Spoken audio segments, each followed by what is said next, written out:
In 2007, a computer science professor named Cal Newport made a decision that would change his career. He decided to do something radical. He stopped using social media completely. No Facebook, no Twitter, nothing. His colleagues thought he was insane. How would he network? How would he stay relevant? How would he build his reputation? Fast forward to today. Cal Newport is a best-selling author, a tenured professor at Georgetown, and publishes groundbreaking research regularly. Meanwhile, most of his peers who stayed on social media are drowning in notifications, jumping between tasks, and wondering why they can't get anything meaningful done.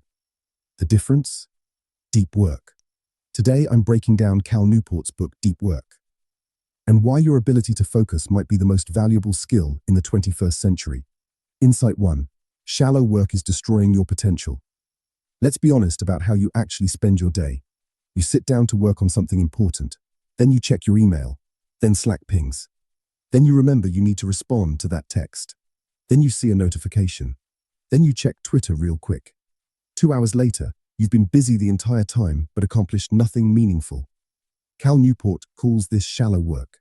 Activities that are logistically necessary but don't create much value. Emails, meetings, administrative tasks, browsing, responding to messages. Shallow work feels productive.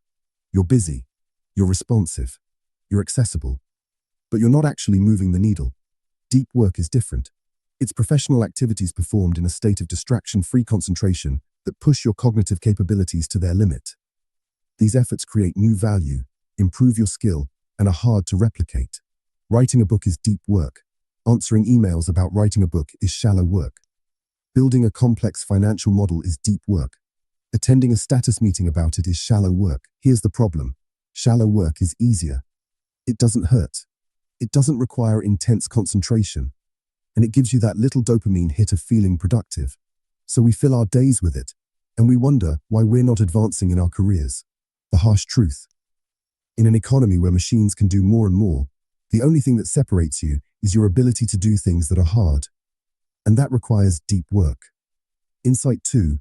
Your attention is the new oil. Every company on the internet is fighting for one thing: your attention. Facebook doesn't make money from your posts. They make money from keeping you scrolling so they can show you ads. TikTok's entire algorithm is designed to make you watch just one more video. LinkedIn wants you refreshing your feed. These companies have hired thousands of engineers and spent billions of dollars optimizing one thing: fragmenting your attention. And it's working. The average person checks their phone 96 times per day. That's once every 10 minutes while awake. Cal Newport argues that this isn't just annoying. It's catastrophic for your ability to think. Here's why. When you switch from task A to task B, your attention doesn't immediately follow. A residue of your attention remains stuck on the previous task.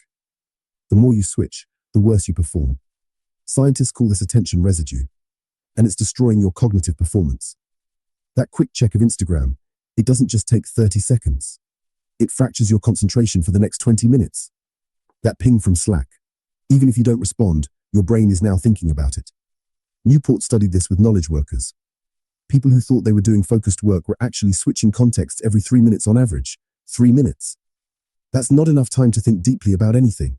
Your ability to perform deep work is becoming increasingly rare and increasingly valuable. The people who can focus for hours will dominate their fields.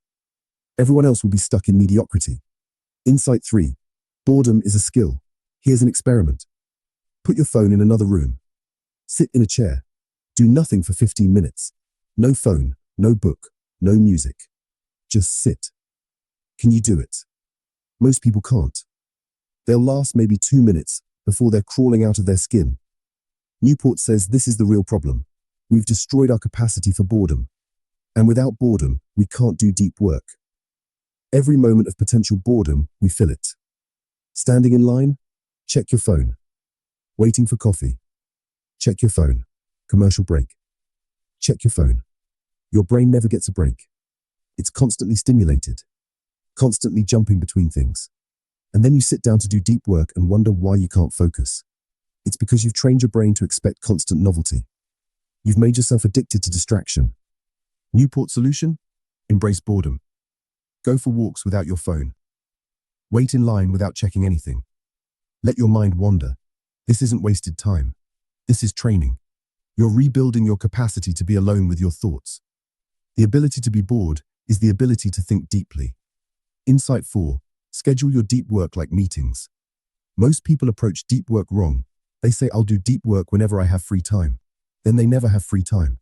Because here's the thing, shallow work expands to fill all available time. If you don't protect your deep work time, it will get eaten. Newport's rule is simple. Schedule deep work blocks in advance. Treat them like unmovable appointments. For most people, this means 90-minute blocks of pure, uninterrupted focus. No phone, no email, no Slack, no exceptions. He gives 4 different deep work strategies depending on your situation. The monastic approach is going completely off-grid for weeks or months at a time. Authors and researchers do this. The bimodal approach is dedicating specific chunks of time to deep work. Maybe you do deep work Monday through Wednesday and shallow work Thursday and Friday. The rhythmic approach is making deep work a daily habit. Same time every day, like writing from 6 a.m. to 8 a.m. every morning. The journalistic approach is fitting deep work wherever you can. This is the hardest because you need to be able to switch into deep work mode instantly. Pick what works for your life. But the key is, schedule it. If it's not on your calendar, it won't happen. Insight 5. Quit social media. Here's where Newport gets controversial. He says most knowledge workers should quit social media completely. Not reduce it, not limit it. Quit. Everyone freaks out at this. But I need it for my career. But I need it to stay connected. But I need it for networking. Newport's response: prove it. He introduces the any benefit mindset versus the craftsman mindset. The any benefit mindset says, if a tool has any possible benefit, I should use it. That's how people justify spending 3 hours a day on social media. Well, I might miss something important. The craftsman mindset says, identify the core factors that determine success in your professional and personal life. Adopt a tool only if its positive impacts substantially outweigh its negative impacts. When you actually analyze it honestly, social media fails this test for most people. The benefits are vague and minimal. The costs are enormous. Time, attention, mental energy, anxiety. Newport's not against the internet. He's against tools designed to be addictive that fragment your attention without providing real value. You don't need Twitter to be successful. You need the ability to produce valuable work consistently. And Twitter actively destroys that ability. So here's what deep work is teaching you. Shallow work is easy but worthless. Your attention is your most valuable resource. Boredom is a skill you need to rebuild.